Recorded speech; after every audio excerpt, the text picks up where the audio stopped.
Olá, eu sou Gilberto Martins e essa é uma videoaula que a gente vai apresentar aí a resolução de alguns exercícios que deixamos disponíveis na última videoaula, na 10.1, no contexto do curso de termodinâmica aplicada 1.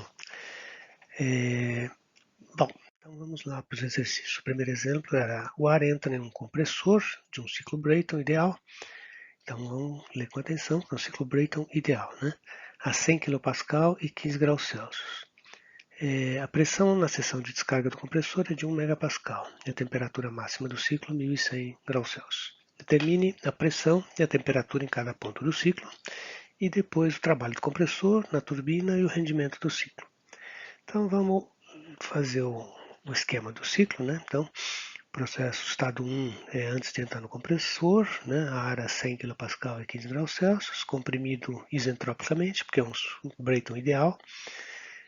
Até o estado 2, depois ele recebe calor a pressão constante, até atingir, então aqui ele chega a 1 megapascal, mas depois a gente vai ter que determinar aí pela entropia a temperatura e as outras propriedades. Aqui a pressão é constante e ele fornece calor até a temperatura de 1100 graus Celsius. Depois ele tem uma expansão isentrópica na turbina, então a gente acharia qual é o ponto 4 aqui, de temperatura e entalpia, e depois uma troca de calor a pressão constante para chegar novamente ao ponto 1. Tá? Então, aqui estariam representados também, como a gente já viu na aula passada, os pontos, né? Processo de compressão isentrópica, recebimento de calor a pressão constante, expansão isentrópica e depois rejeição de calor a pressão constante, no diagrama PV e no diagrama TS. Tá? Bom, então, colocando as hipóteses aqui, o ciclo ideal padrão, Brayton, a ar frio. Então, vou fazer a primeira resolução, ele não fala nada, então o mais simples é trabalhar com processos com CP constante. Então, ideal, ele é isentrópico, os processos de compressão e expansão são isentrópicos, e padrão ar frio significa que o CP é constante igual ao seu CP0, que é a 25 graus Celsius. Então, ele pede pressão e temperatura em cada ponto do ciclo. No ponto 1 é dado, né? Já está dado do problema.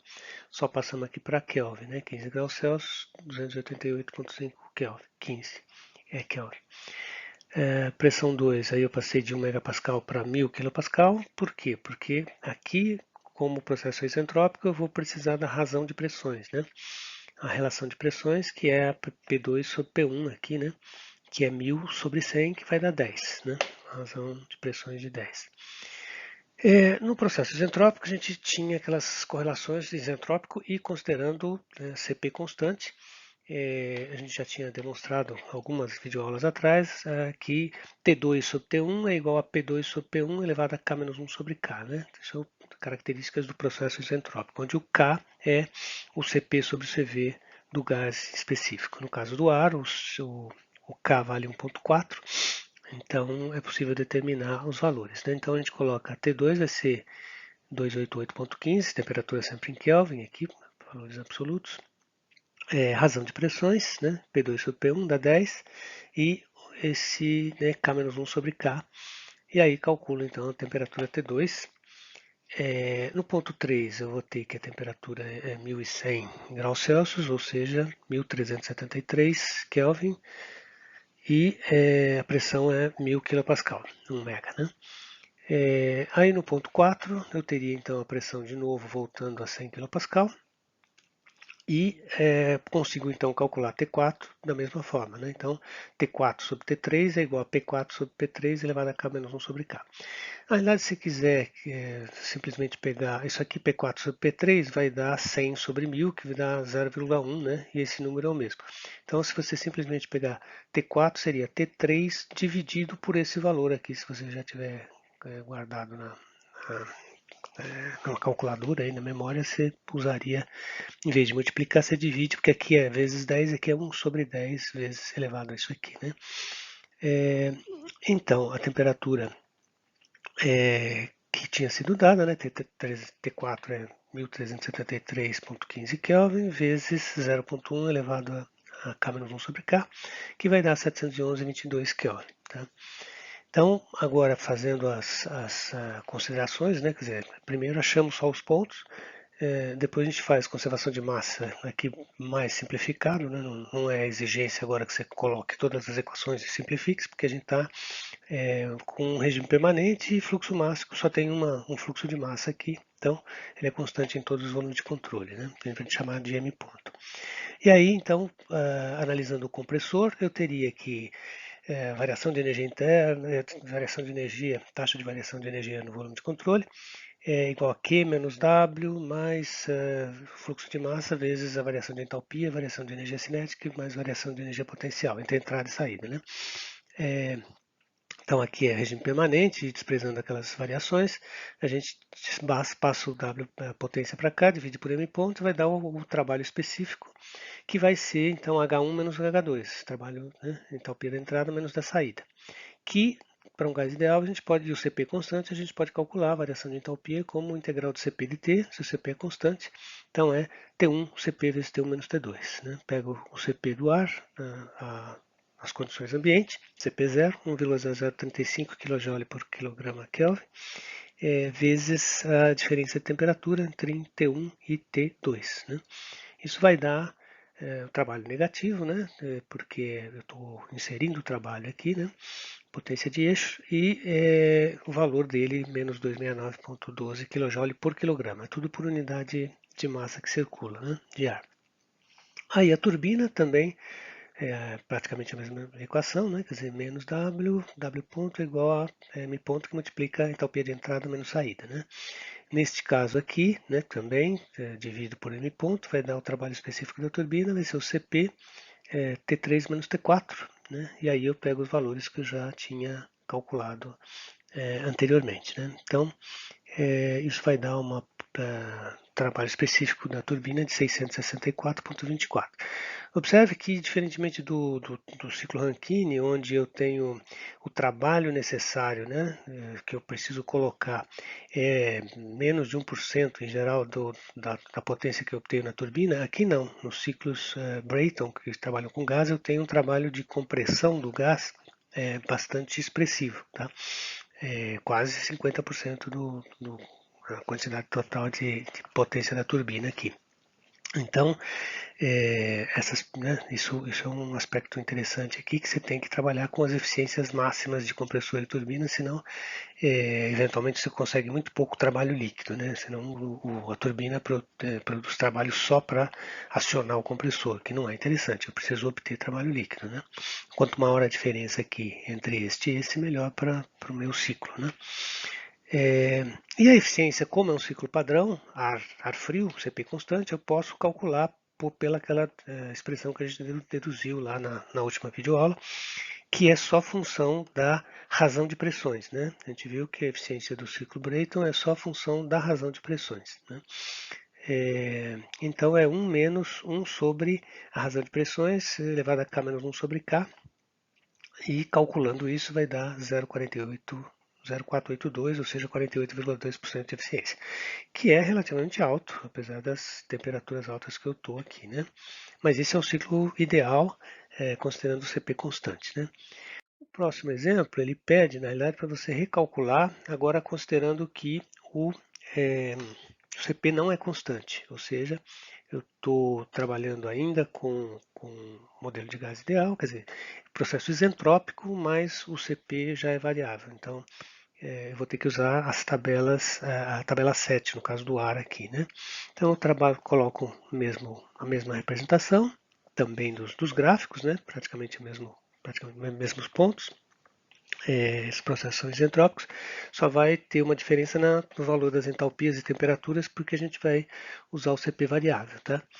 Então aí que a gente tem, no caso inicial, a pressão é dada e a temperatura também. Vamos lembrar que quando eu estou trabalhando com modelo de gás ideal, mesmo usando tabela, ou seja, ao usar a tabela eu só estou assumindo que o CP não é constante, mas o ar continua sendo um gás ideal. Então a entalpia não é função da pressão, é só função da temperatura. Né? Então eu posso buscar na tabela A7, eu pego a temperatura de 288,15, só que aqui a gente está precisando de uma precisão melhor. Né? Então agora vocês têm tempo em casa de fazer interpolações, tá? E eu tenho pedido isso também aí nos exercícios e na prova vai ser solicitado que vocês façam com as interpolações, porque né, um erro, senão você vai dar erros maiores do que 2%, que é o padrão que a gente tem adotado, né? Então, eu estou entre 280 e 290 Kelvin, né? Aqui a temperatura. E eu vou ter, então, a entalpia vai estar aqui. Vou fazer a interpolação entre 288 e 290, subtraio esse do outro, né? Faço esse delta dividido por esse delta de temperatura, acho o coeficiente angular aqui, e aí multiplico a diferença entre 288,7 até 57 de 280 desculpe, temperatura 288,15, então é 8,15 vezes esse delta H, delta por delta T aqui, né? Mais o valor de 280,39. Fazendo a conta vai dar 288,57 e vou também aproveitar, porque essa tabela, ó, por favor, nunca usem esse dado aqui. Isso aqui não é volume específico, não é nada. É um valor que depois a gente vai ver ainda se vai utilizar ele quando for trabalhar com ciclo Otto, tá? Mas para ciclo Brayton, a gente precisa disso aqui, que é para pressão, é, é uma relação de pressões, tá? Então, na realidade, aqui, acho que já foi comentado numa videoaula anterior, né, que essa relação de pressões aqui também só é função da temperatura. Então, eu consigo fazer contas mais facilmente, né? Então, se eu pegar esse PR aqui, vou interpolar e vou achar o valor de PR para essa temperatura de 288,57. Isso dá, na interpolação aqui, 0,96875. Tá? Por que eu faço isso? Porque eu tenho P2 e PR2 sobre PR1 é igual a P2 sobre P1. Tá? Então, isso aqui é uma forma de eu usar uma tabela para aproveitar uma relação de pressões. Tá? Portanto, PR2 vai ser P2 sobre P1, que é 10, né, vezes o PR1. Então, eu consigo calcular o PR2, que vai dar 9,6875. Isso é um adimensional, tá? É um número que não tem dimensão. Ele é só uma relação aí que é importante usar, porque essa PR, né, a razão entre duas PR é igual à razão entre as pressões. Tá? Relação de pressões num compressor ou numa turbina, tanto faz. Bom, então vamos lá procurar agora. Eu achei o PR2, que está tabelado, que é 9,6875 e vai estar entre essas temperaturas de 540 e 560 Kelvin. Tá? Então eu faço a interpolação aqui, acho esse delta aqui, depois acho a diferença, aí eu divido por isso aqui e acho quantos graus está a mais aqui. Então achei que a temperatura aqui vai ser 552,13 Kelvin, a partir da interpolação aqui.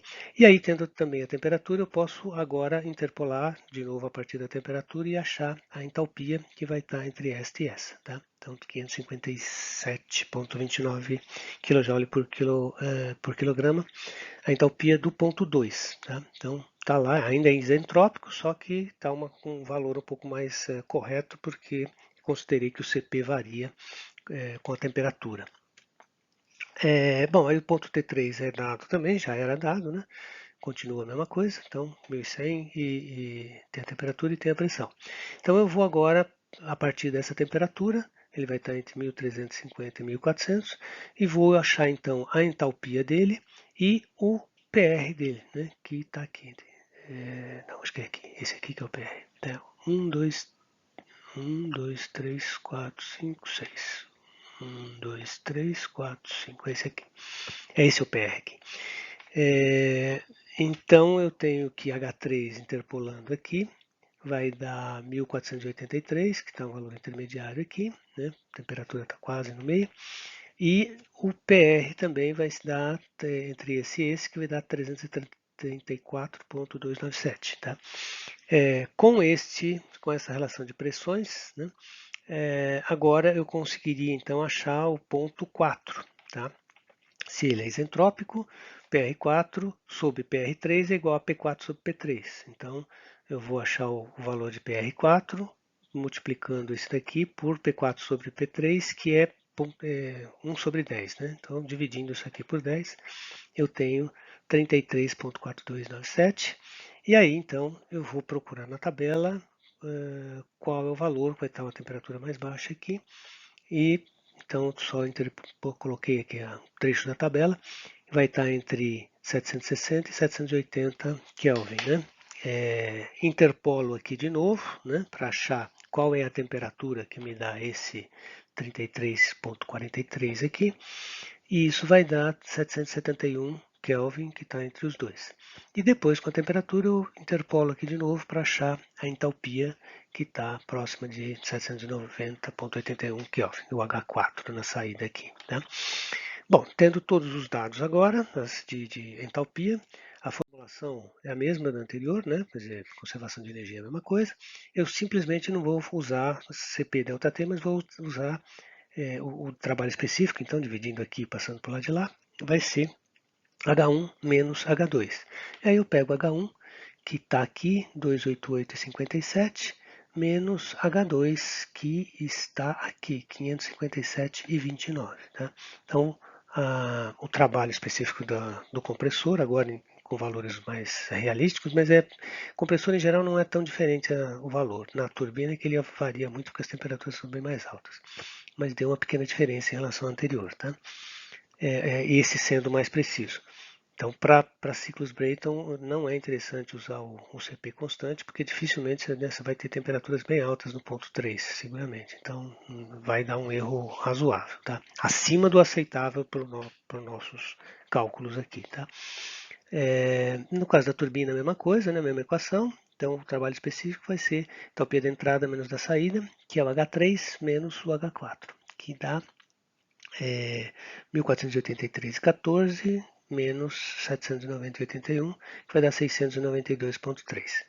E aí, a eficiência, eu não posso usar mais aquela equação, aquela expressão, porque aquela expressão só valia para CP constante. Ela foi deduzida a partir do modelo ciclo Brayton ideal, padrão ar frio, que a gente chama, né? Então, CP constante.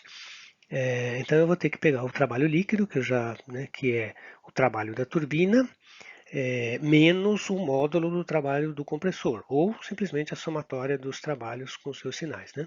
Então é 692,33 menos 268,72 vai dar 423. E o calor fornecido de 2 até 3, que é o calor que é a energia que eu estou consumindo, né, gasta aqui, que é dado entre H3 menos H2, né, porque é calor, então o calor vai para lá, inverte o sinal, a entalpia da saída menos de entrada, e aí dá o sinal correto. Então, 1483,14 menos os 557,29 que a gente já tinha calculado, que era o estado 2 aqui. Isso vai dar, então, trabalho líquido sobre calor fornecido, 45,75%. Né? Então, um pouquinho mais baixo do que, mas é mais realístico. E vejam que dá uma diferença de 3 a 4 a 5% aí de coisa, quase 10%, né?